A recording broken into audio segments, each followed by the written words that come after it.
ちは。いつも YouTube ご覧いただきありがとうございます。今日は、私の好きな、ブランデー、コニャックをご紹介したいと思います。ブランデーと言いますと、ブドウを主にその他の果物から作った、蒸留したお酒のことをブランデー、ブランドワイン、焼いたワインというと総称ですが、その中でもフランスの中のコニャック地方で作られたブランデーのことをコニャックと呼びます。反対に言いますと、コニャック地方で作られたブランデーだけがコニャックと呼べます。今日ご紹介するのはポール・ジローです。はい。もう代々ブランデー作りをなさっているポール・ジロー家が、300年か400年ぐらい経っているそうですね。こちらジャパンインポートシステムの、田中社長が見つけてきてくれて日本に輸入されるようになりました。驚くべきことにとても繊細かつエレガントで、こんなに綺麗な、ブランデーを飲んだのは初めてだなと思い、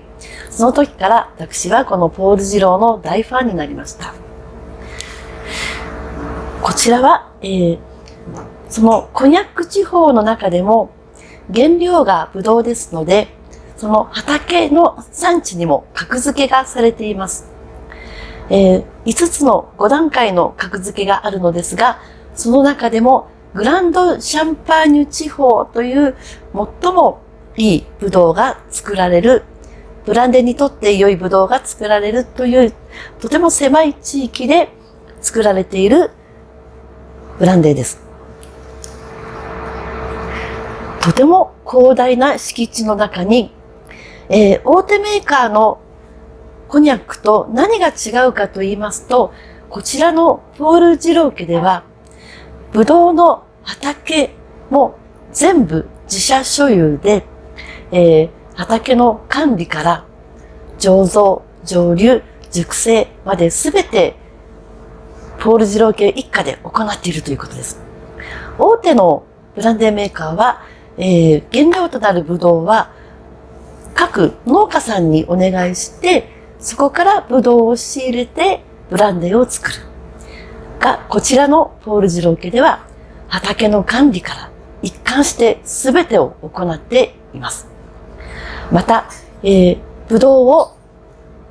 収穫する際には機械を使わず全て手摘みでやっています。とても手間暇のかかることです。こちらが収穫しているところですね。このトラックで今バケツを上げている人、この方がポール・ジローさんです。なぜ手摘みにこだわるのかと言いますと、ブドウを収穫する際に、機械などを使いますと、どうしてもそのブドウの粒、一房の中の粒に傷がついてしまいます。そうしますと、その傷のついたところからすぐに発酵が始まってしまう。ですので、ポールさんのところでは一つ一つ手摘みでブドウを収穫し、傷のついているところは省き、というとても手間暇かかる作り方をしています。また、収穫したブドウを今度はジュースに取るために絞っていくのですが、それもぎゅーっと最後の最後まで一滴残らず絞るのではなく、優しく絞り、8分目ぐらいで止めて、とても贅沢な作り方をしているわけです。日本酒で言うならば、大吟醸とでも申しましょうか。そこから、絞ったジュースを蒸留し、熟成に入るわけですが、その蒸留している期間、2週間か3週間ということですが、その間は本当にもう蒸留機のそばにもうベッドを持ってきて、熱の番で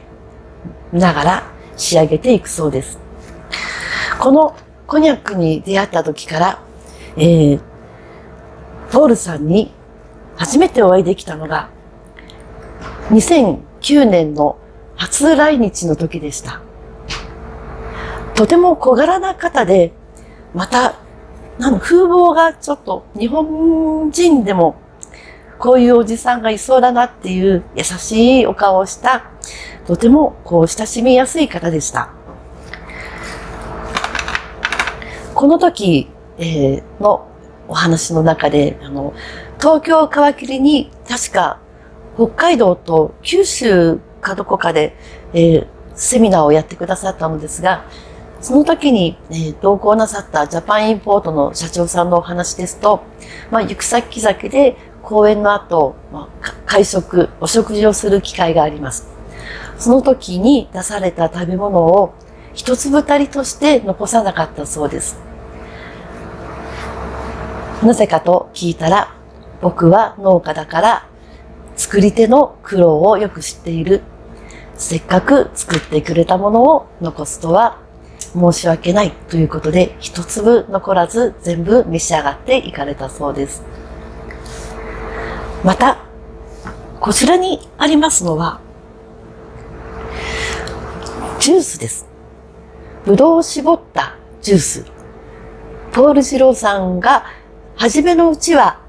ご自分で召し上がるように作っていたそうなんですけど、やはりこちらもあまりにも美味しいので、ぜひ輸入させてほしいということで、年に1回だけですが、日本にポール二郎ジュースが、入ってくるようになりました。赤みがかっていますのは、こちらはロゼのタイプです。ロゼではない白ぶどうのジュースも販売されています。こちらでしたら、お酒の飲めない方でも、コニャックを召し上がるお友達やご家族と一緒にジュースを楽しんでいただけるかなと思います。また、チェイサーにこのジュースを飲むというのもとっても、おしゃれでいいですね。ポール二郎。今日ご紹介しましたのはトラディションというタイプです。はい。比較的若い方です。中には、15年、25年といった熟成期間の長いものもありますが、こちらのトラディション、比較的お買い求めやすく、初めてコニャックを召し上がる方にもおすすめのブランデーです。どうぞお召し上がりください。